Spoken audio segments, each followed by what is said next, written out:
Over the past few years, Nemz has been slowly working his way up the ranks of the UK rap scene, getting strong co-signs from established artists such as Central C and Lil Yachty. Today, Nemz is one of the hottest artists in our scene at the moment, with breakout hits like 2M's, Money and Vibes, and more recently, Escape racking up millions upon millions of views. Nemz has solidified himself and his unique sound as one of the key figures within the UK scene. Many were quick to point the finger at Nemz and call him an industry plant. However, just a few short years ago, Nemz was just another artist on Mixtape Madness getting between 25k and 50k views per video. Nemz has been in the game from a very young age. He started releasing music at 15 or 16. He's now 20, almost 21, so that means he's almost been releasing music for 5 years. However, despite releasing music for so long, it's only been within the last 1 to 2 years that he's received his major mainstream success. This all leads many to ask the question, how do you do that?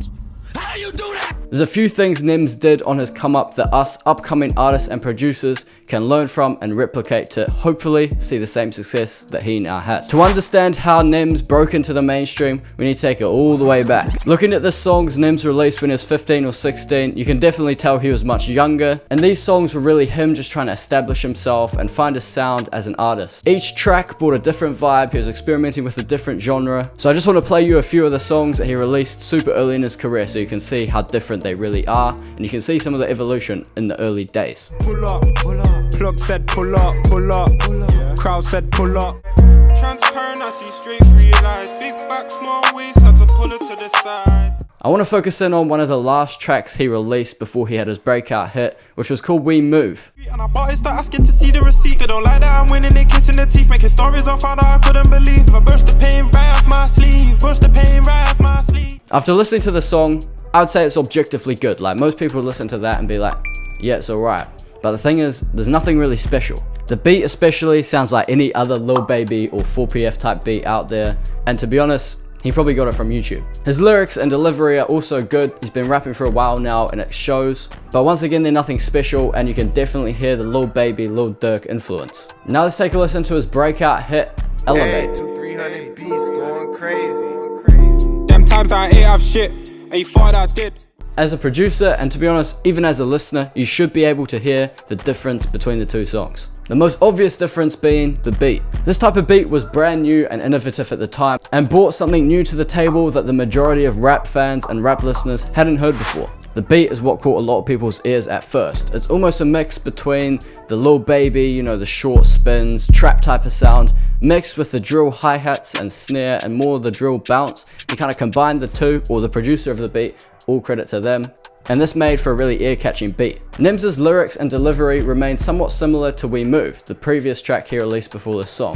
Now, the reason that this song became his breakout song and did so well isn't solely the beat, like the lyrics and the delivery and the cadence and stuff, that all has to be there. But Nemz had already been rapping for a while now. He had the skill, he had the talent, and he just needed something to give him that boost. Now, I gotta give major credit to Nemz here as well, because the artist obviously chooses a beat, and beat selection is a big thing that artists are sleeping on. It can really be the extra push that a song needs to, you know, go up. And I know for a fact that Nemz was actively looking for new producers and new sounds and new ways to level up his music. Believe it or not, Nemz actually hit me up for beats in 2020, which shows that he was definitely looking for new producers to work with. I even sent some beats through, he sent them back and asked me to shorten them. I asked him how he was, you know, what he was thinking of them, and he said he liked his beats real bass type. Not sure that's great English, but anyway, you get what he was saying. You can tell just by reading that, back in 2020, this was before he released any of his big hits. This was before Elevate, before 2M's. This was around the time that We Move dropped. Like, that was the first song I heard of him. I already knew who he was, that's why I sent him some beats.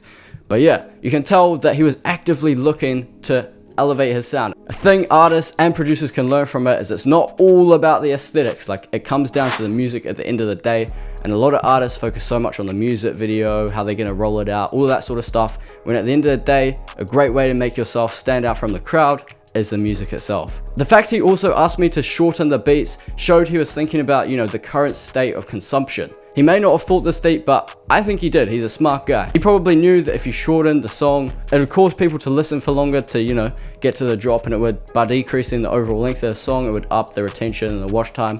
push the videos more in the algorithm, all of that sort of stuff. Plus, he probably realized that songs were sort of trending from being 3 minutes, cutting down to 2.5, 2 minutes, which is how long most Nemz songs are. And overall, these are all things that we can learn from as artists and producers. The main takeaway you guys should be having from this section of the video is to focus on the music. Make sure your music is hidden, has a little bit of point of difference. That's what will really push you, but make sure the music is right. Now I want to talk about 2Mz and Elevate, because it's kind of arguable which song is bigger. 2Mz has more streams, and that was a follow-up to his breakout hit, Elevate. The fact that he released these two songs in relatively quick succession, people grew to know him for that style and still do. He really carved his own lane by being consistent. A lot of big rappers like Travis Scott, Playboi Carti, Drake, all these people take big hiatuses off of music to, you know, build hype. But if you don't have any hype to build off, if you don't have that existing big fan base like Drake or Kendrick or Playboi Carti do, why the fuck are you waiting to drop music? You should drop a single, maybe not, you know, every week like Russ says, but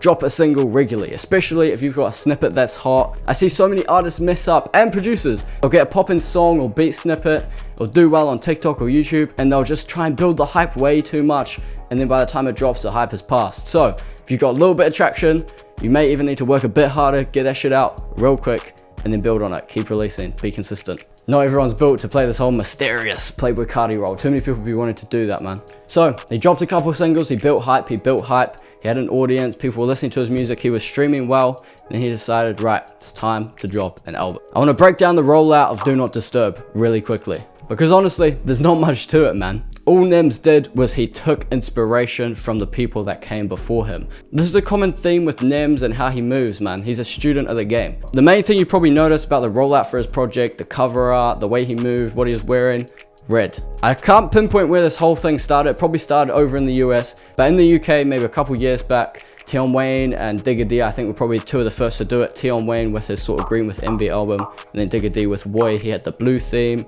Tion Wayne had the green theme.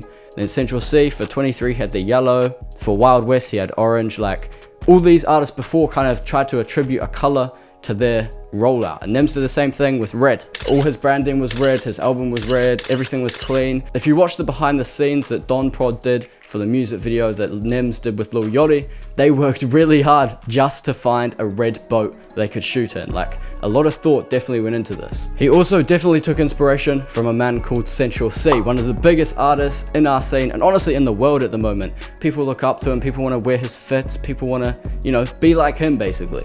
And that's how you grow true super fans. You got to create a whole personal brand, a whole image behind the artist. You got to build a whole portfolio. What do they listen to? What do they wear? What's the coloration?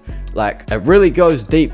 I don't want to push you boys down a rabbit hole. Like, at the start, just get music out there, as I said at the beginning. But once you start getting some traction, build a brand. Collaborate with people. Like Nemz worked with, I think it was G'd Up, which is a clothing brand down here in New Zealand and Australia. And that actually got him a lot of traction down here. The drop he did was cold. It's to do with his album. Like, he's also smart with the collaborations he did. K-Trap, Lil Yachty, one UK, one US, and then his boy, I think his name's JG. He's cold as well, put people onto him. So these are all things you boys should definitely think about and try and implement. It's a new day now, I'm in different clothes, and I just realized while editing this video that I completely forgot to summarize this section and to do an outro to this video. Basically, Nemzz's rollout for the Do Not Disturb album was nothing revolutionary, but it was well thought out and executed very cleanly, which led to the album doing extremely well. And that's it. That's basically everything I wanted to cover in terms of how I think Nemz got his career to go all the way up to the levels that he's at now. I hope you guys got some value from this one. I think there's a lot of stuff in here which you can definitely use as inspiration and take on board and innovate from.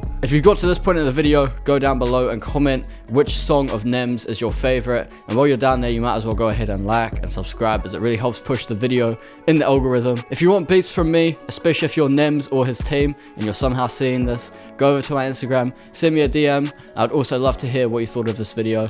But for now, I'm gonna catch you lot in the next one. I appreciate you all tapping in. See you in the next one.